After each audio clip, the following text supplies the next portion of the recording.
And so if you miss class, this will help you through it. So you can read the first page on your own. Basically, we've got some unidentified flying objects, okay? So first thing that we're going to look for is where those locations are, okay? And so the first one that we're looking for is 35 degrees north and 112 degrees west, okay? So we're looking at visual 6. And so we're looking 35 degrees north, 112 degrees west. So we're going to come up to, here's our 30 degrees north line. Okay, and here's 40 degrees. So we're going to be between these two lines, okay, about halfway between these two. And then we're looking for 112 degrees west. So we've got, here's 110 degrees west. So we're just going to be a little bit west of that, okay? And so we come up and we end up in Arizona, okay? So now we'll just write a UFO was seen in Arizona, comma, USA, period, okay? So make sure that you capitalize A, the letters UFO, and Arizona and USA, okay? Now let's look for our next location, okay? So our next location says an unidentified flying object was seen at 34 degrees north and 84 degrees west. So again, we're gonna come up here. So we're in that same kind of band across here. Maybe a little bit lower than that. Okay, and then we're looking for 84 degrees west, which would be less than halfway between these two. Okay, so we come up and we find ourselves in the state of Georgia. So our next one is going to be a UFO was seen in Georgia, comma, USA, period. Okay.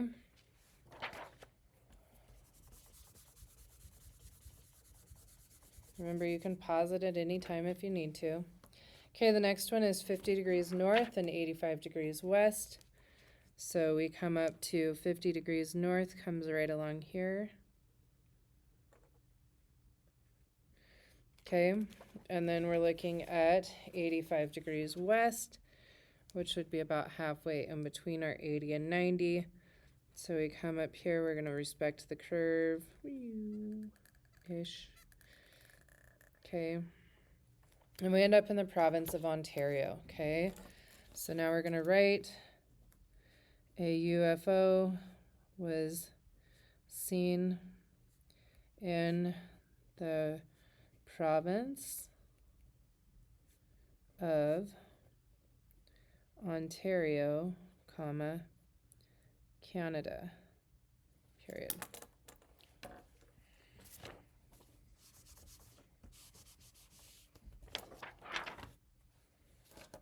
Okay. Guide question number 4. 65 degrees north and 150 degrees west. So we get our map out again. 65 degrees north. So here's our 60 degree north line right along here, and here's 70. So we're going to go about halfway in between the two. Okay. And then we're going to come down and we're going to look for 150 degrees west. So we have to look, and it's all the way up here.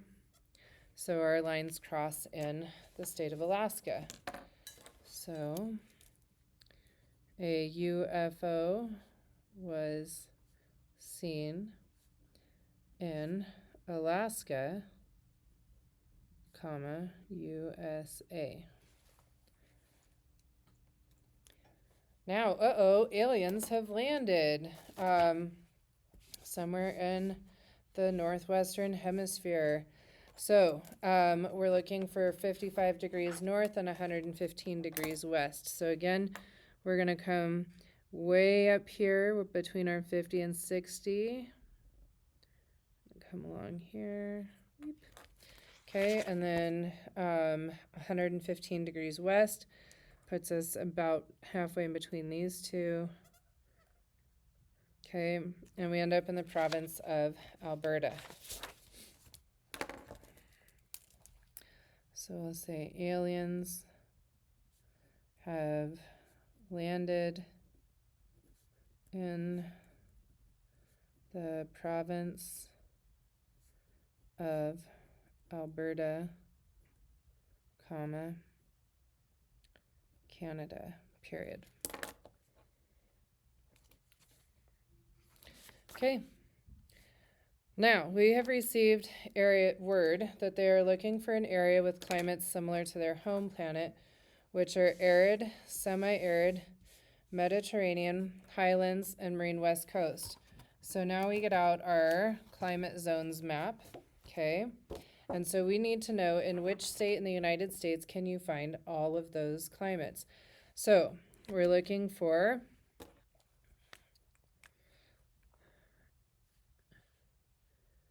let me zoom in here. Okay, so the first one that we're looking for is arid, this yellow, okay, and we have a little bit right here, and then we go up and around.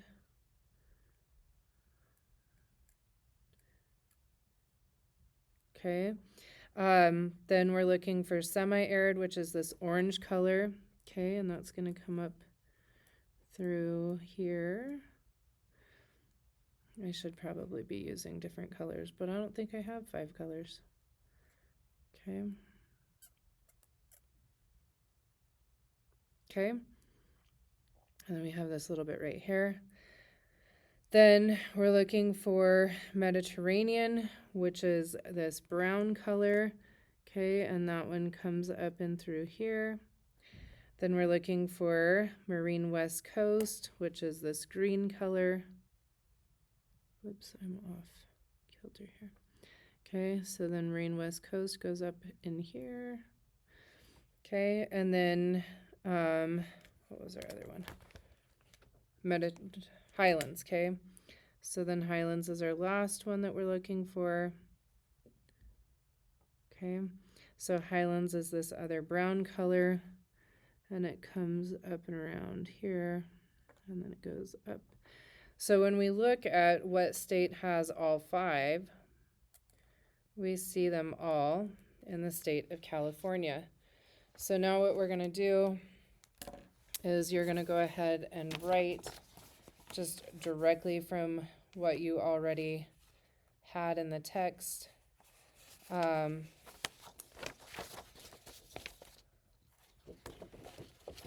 going to write the U.S. state that has arid, semi-arid, Mediterranean, highlands, and marine west coast climate zones is California. So you're going to list all of those because we're restating the question. Okay. Now we're going to go on. If you need to pause it and write that down, go for it. We're going to go on to question number 7. We also intercepted a message that they are looking for a resource to run their ships that is found in Texas, Alaska, and Alberta. Which resource is the most abundant in those places, and which state or province has the most of that resource? So then we're going to get out our economic activity map, okay? And we are looking at, I'm going to have to zoom out again. Whoops, that's closer. Okay, so now we're looking at the resources, okay? So we're looking at this side of our key, and we're looking specifically at Alaska. Let me get this lined up better. Alberta and Texas, okay? So when you look at Alaska, we see that they have precious metals, and they also have these barrels, which represent petroleum oil. In Alberta, we see that they have the oil barrels representing petroleum. We also see these drips, and that are drops, I guess, and it's representing natural gas. And in Texas, we see a couple of things. We see the drops that represent natural gas, We see the oil barrels, which represents petroleum oil. We see the little pickaxe, which represents coal. And then we see this little atom, which represents uranium, okay? So when we look at all three of them, we see that all three of them have petroleum, okay? So that's the first part. And then the second part of the question asks which state or territory or province or whatever has the most. And so we see Alaska has 2 barrels, Alberta has like 1 and a piece, and Texas definitely has the most, okay? So now you're going to go ahead and answer that question. So you're going to say the most abundant resource in Texas, Alaska, and Alberta is petroleum oil. And yes, you need to write petroleum. And then the second part, Texas has the most petroleum of these 3 areas. Okay, pause the video.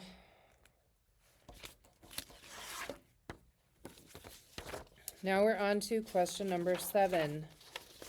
Okay. Question 8 says that they are looking for an area to base their Discomania around the central area of southern Canada and the United States. What is the most common type of vegetation in that area, and which country has the most land with that type of vegetation? So we get out our vegetation zones map. Okay. And so we're looking at central, which would be middle, southern Canada, and the United States. So we're looking at the southern part of Canada. So let's just kind of like draw a line in half, right? And say that's the southern part. And then we're looking at the middle, okay? So right through that middle area, what is the climate zone or the vegetation zone that we see? And if you look down into the map key, you're going to see that we have temperate grasslands. And that makes sense because that is all part of the Great Plains, which you can see right here. Okay. So now for question number 8, we're going to go ahead and write the most common type of vegetation in the central U.S. and Canada is temperate grassland. The United States has the most land with this type of vegetation because we did have 2 questions there. Go ahead and pause it if you need to. Okay, question number 9. It asks us, the Pacific and Atlantic coasts have the highest populations and will be affected by the invasion of these aliens the most. List 4 types of land use occurring along both the Pacific and Atlantic coasts of the United States and Canada. So we're going to look at the economic activities map again. Oh, I hid it under here. Okay. And now we're looking at the coastal areas, okay? So we're going to go ahead and I'm going to zoom out again. So we're looking at land use. So we're on this side now. Okay. So we're basically looking at anything that touches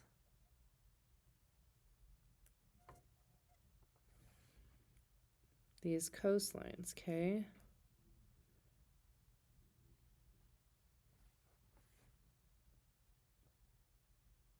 Okay.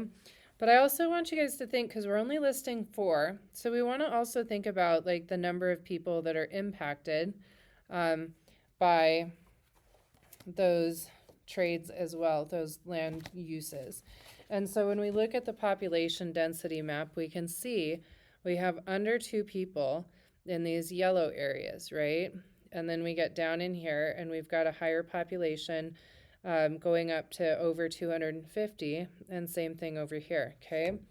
So when we look at it, we're going to look and see, what do we see first? So we see a lot of area that's used for hunting and gathering, okay? We also see a bunch of commercial fishing, which is the blue.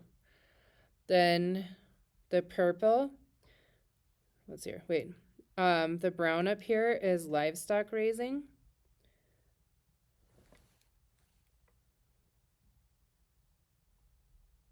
No, it isn't. Sorry, that's my bad.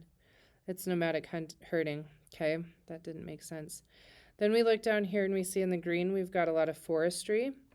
Okay, over here we see a little bit of this red, which is trade and manufacturing. We see a little bit of this brown touching, which is livestock raising. We see a lot of blue, which is that commercial fishing. And then over here on the eastern coast, we see a lot of commercial farming. So now when we look at the population that's impacted by it, we have to think about what populations are impacted the most by something. Well, up here in nomadic herding, we could see on this map, if it's yellow, it's under 2 people per square mile, okay? So there's not a lot of people up there. So nomadic herding is definitely not a big income driver, right? I guess I erased livestock herding already as well. So while the livestock herding is a big revenue source in the West, when we look at the coast, it's a very small portion of land that is impacted by livestock raising on the coast, okay? So that one goes away. So now we've got hunting and gathering, commercial farming, commercial fishing, forestry, and trade and manufacturing, okay? So when we look at hunting and gathering, how much of the coastline and population is impacted by it? Not a whole heck of a lot. So then we come down and we've got commercial farming, commercial fishing, forestry, and trade and manufacturing. And looking at the population map, those are our biggest 4. So now what you're going to do is you're going to go back to your packet. And so what are the 4 big types of land use that occur in these areas? And it is commercial fishing, forestry, commercial farming, and trade and manufacturing. Go ahead and pause it if you need to.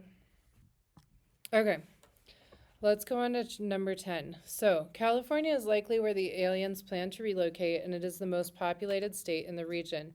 Nunavut is the least populated territory. How do climate and economic activity help explain why they would choose California and not Nunavut? So as we already talked about, California has a wide variety of climates, okay? And we see that here. And we would say that these are all mild or warmer climates.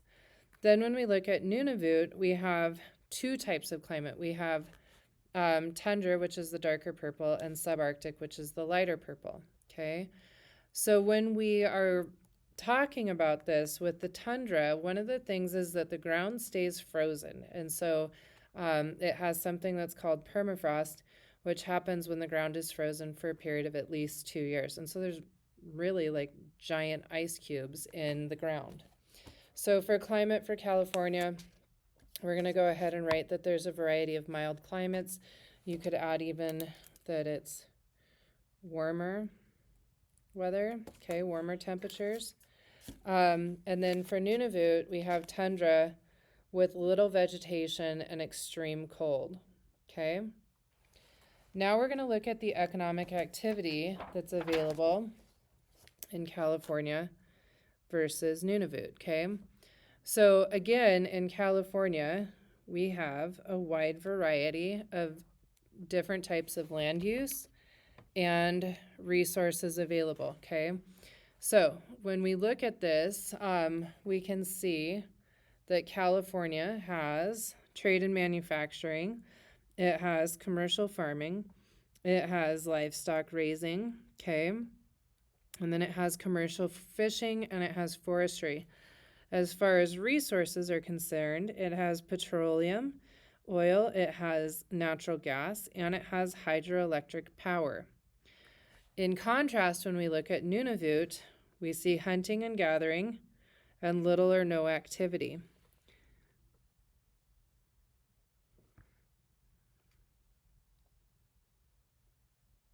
And that's it. Oh, and then there's that's what I was looking for. Little teeny tiny amount of uranium, okay? So when we look at our economic activity, we're going to say that there's a wide variety of land use and resources. And then for Nunavut, there is little to no activity, hunting and gathering, and some uranium. Okay, and then the last thing that we're going to look at is the population density. So we lay our transparency over the top of our population density map. Okay. And so when we look at Nunavut, it's pretty easy. It's all yellow, okay? And so when we look down here at the key, it says if it's yellow, then that's under 2 people per square mile. In contrast, when we look at California, there is a little bit of yellow, right? And then there's some orange with 2 to 25 people, and then a darker orange, which is 25 to 125 people. And then we get even into some more like a red color, which is 125 to 250 people per square mile. And then, of course, in those city areas, we have the purple, which is over 250 people per square mile. Okay, so our population, we're going to write down for California, there's some areas with 250 plus people per square mile. And in Nunavut, there's less than 2 people per square mile.